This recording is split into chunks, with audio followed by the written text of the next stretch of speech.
Good morning and welcome to this week's issue of PrintTV, the weekly news broadcast brought to you by australianprinter.com.au, the website of Australian Printer, the country's biggest, best, brightest and best read print magazine.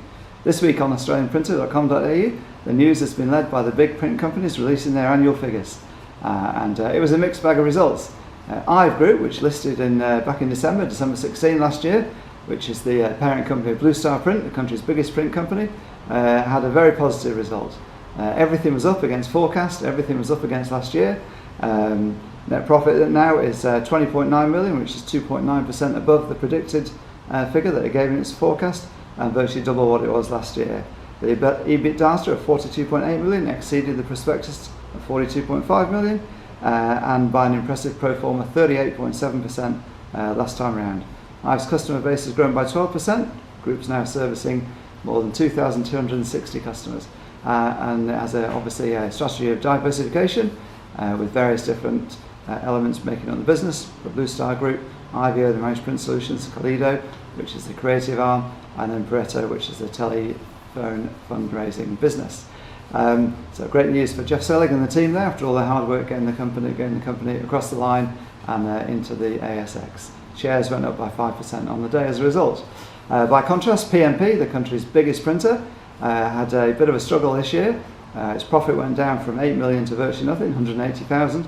That was because of the Dick Smith debt, 4 million of which will be unrecoverable, and also because of paying off its old corporate bond.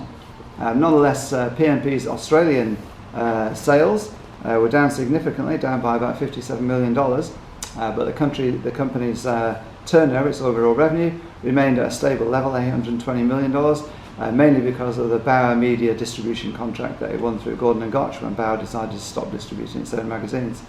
No surprise that PMP's Australia sales are down in its heat set volume business, because magazine circulation of the big women's weeklies and the mass women's magazines are going down significantly. PMP also suffered in New Zealand, but its Gordon & Gotch business, because of Bauer Media, did well. So a big job there for Peter George to turn it around. PMP's debt, in good news, has gone. It was a three-figure $147 million debt 3 years ago, and now it's zero, so well done on that front. Also this week we've had some big supply news. Starl Eaton has bought DES, two companies operating in the wide format supplies business. Starl Eaton mainly in sign and display, DES mainly in the commercial print and graphics business. Starl Eaton, owned by the Eaton family, has bought DES, owned by the Clare family, and then in 6 months' time the two businesses will be integrated. But good news, no loss of jobs. It's all both very much forward thinking for those guys, as particularly as they try and take on the big merchants that are getting into wide format supplies now, like Spices and BJ Bull. That's it for the headlines from this week from australianprinter.com.au. Go onto the website yourself, sign up for the daily newsletter.